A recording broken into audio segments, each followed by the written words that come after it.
And if you haven't already cleared your table, please remain seated.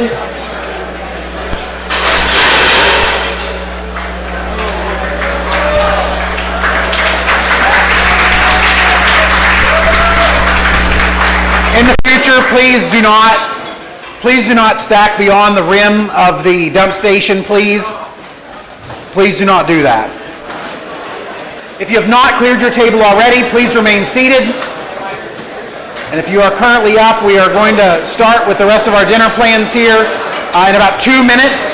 So if you have not cleared your table, please remain seated. You'll have time after the meal to do so.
At a time in American history when the globe, the world around us, was in turmoil,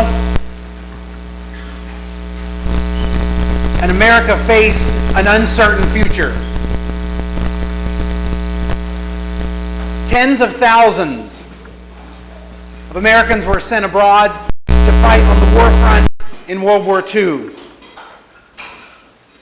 With such a dramatic percentage of the male population around the world on the front line, America was faced with a choice: the mothers remaining at home to carry on the war effort on the home front. Our speaker this evening is what's known as a Rosie the Riveter. Those women who took up rivet guns, who worked in the factories, who made the ammunition, who made the airplanes, who made the tanks, who made the ships, who won the war. We often look to our World War II veterans to provide applause and thanks, but we do not often look to those here on the home front who were the true cause that enabled America and the Allied forces to win the war. Anna Hess was raised on a small farm in Roane County here in West Virginia. And at the beginning of the outbreak of World War II, her family moved to Akron, Ohio. Her mother was a true Rosie, riveting B-52 aircraft wings. And Anna herself eventually went to work in a tire plant. You know Akron. Akron's the rubber capital of the world. Anna met and married her husband in Akron, and they moved to his hometown of Morgantown, where they raised their family in 1948. In recent years, Anna got involved with the Rosie the Riveter program as a way to honor her mother, having served herself. The organization here in West Virginia is called Thanks, plain and simple. And as part of the National Rosie the Riveter movement, they strive to ensure that the Rosie's legacy lives on and is part of America's identity and is kept in our consciousness. It is with great pride and great pleasure that I introduce to you Anna Hess.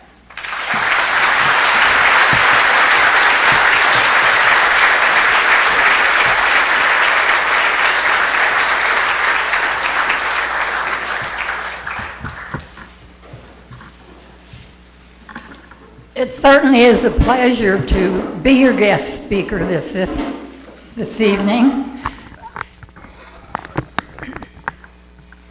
Yes, I did leave the farm. The day Pearl Harbor was bombed, almost every young man in the country volunteered for service. My brothers and my dad went to Akron, Ohio. They were much older than myself and went to work in the war industry. My mother and I stayed behind until my dad could find living quarters for us in Akron, because everyone moved to the industrial cities. There was hardly any housing available. So my mother, we were in Akron like 2 weeks, and my mother went to work at Goodyear Aircraft. She was true Rosie the Riveter, and she riveted wings on B-29s. I went to school, and after a couple years, I told a little white lie, and I went to work in the tire factory when I was 15 years old. I am not here to tell you about myself. I want you to know a little bit about my mother. She grew up on a farm in Calhoun County. She was a remarkable woman who, my grandfather had a small store there, and with her limited education, she was able to help run the store.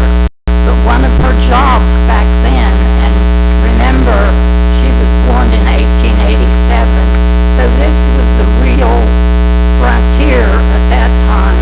So one of her jobs was she would get a team of horses and a wagon and go to the railhead to bring back supplies that was sold in the small store. A lot of her education came from working in that store, and at times when the teacher didn't show up for bad weather or whatever, she was called on to teach the class for the day.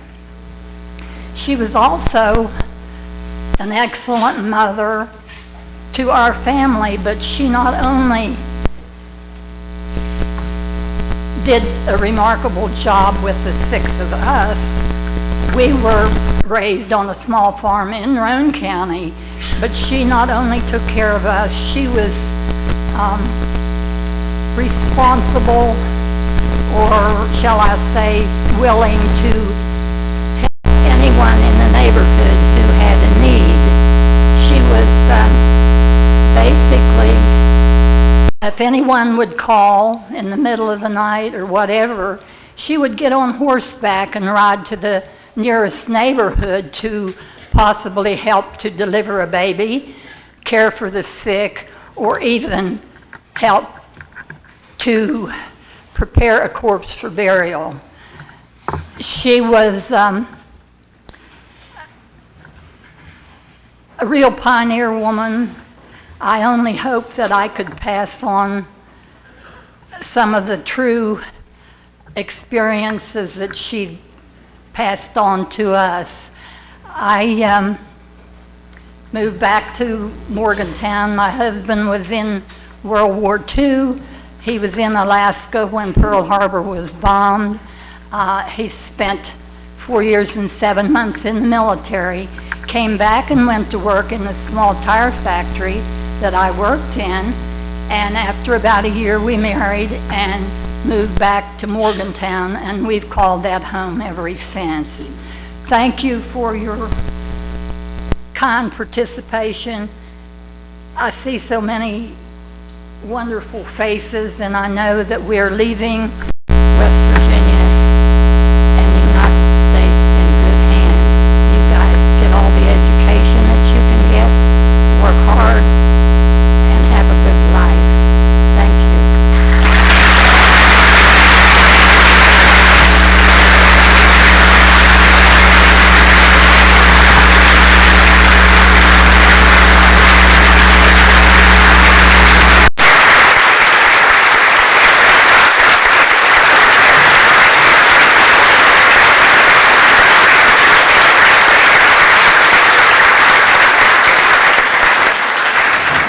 As a thank you on behalf of the Mountaineer Boys State program, American Legion Mountaineer Boys State, we would like to present this coin, Mountaineer Boys State coin, to Anna as a thank you for her speaking here this evening and sharing with us a true part of American history.